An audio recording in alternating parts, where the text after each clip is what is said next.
Salam alaikum wa rahmatullah la Oumma. Nous espérons que vous allez bien. Le Ramadan est terminé et maintenant, que fait-on? Maintenant que nous avons terminé ce mois merveilleux et béni du Ramadan, quelle direction prendre à partir d'ici? Quelle est la prochaine étape? Comment allons-nous aller de l'avant pour le reste de l'année? Peut-être que n'avons-nous pas atteint notre objectif ou avons-nous été éprouvés par des difficultés? Regardons cela de plus près. Personne n'est parfait. Il est normal d'être éprouvé, surtout pour un nouveau musulman, pour qui le jeûne est nouveau. De nombreux musulmans de naissance ressentent aussi des difficultés durant le Ramadan, même s'ils le pratiquent depuis de longues années et qu'ils sont entourés et soutenus.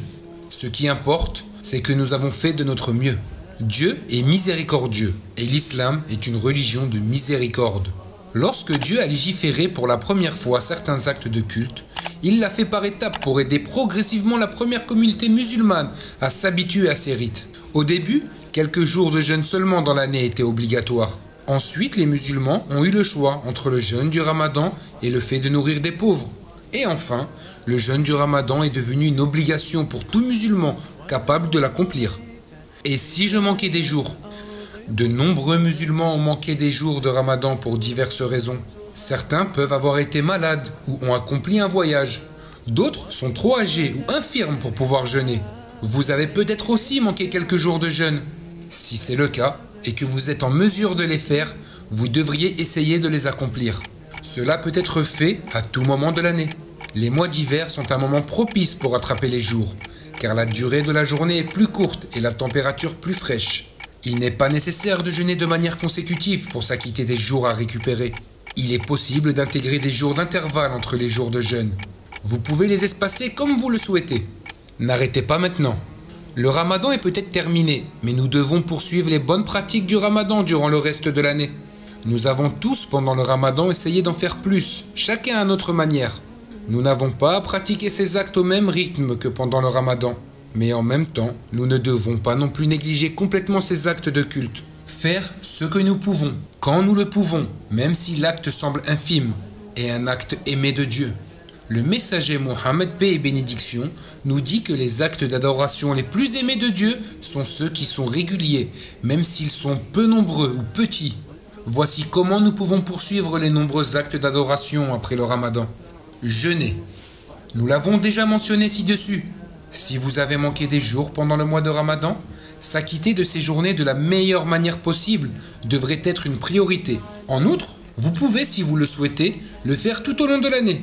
Les jours particulièrement recommandés sont le jeûne du jour de Arafat, la veille de la deuxième fête du l'Aïd, qui a comme rétribution le pardon des péchés pour les années précédentes et à venir. Le jeûne du jour de Ashura, le 10e jour du premier mois lunaire islamique, procure la récompense du pardon des péchés de l'année précédente. Les actes de culte surérogatoires. Pendant le Ramadan, outre les actes obligatoires prescrits, nous étions encouragés à pratiquer des actes de culte surérogatoires. Pourquoi ne pas s'y attacher après le Ramadan? Vous pouvez continuer à prier les prières surérogatoires le matin, le soir ou la nuit. Lorsque vous avez quelques instants de libre, persistez à les accomplir. La charité.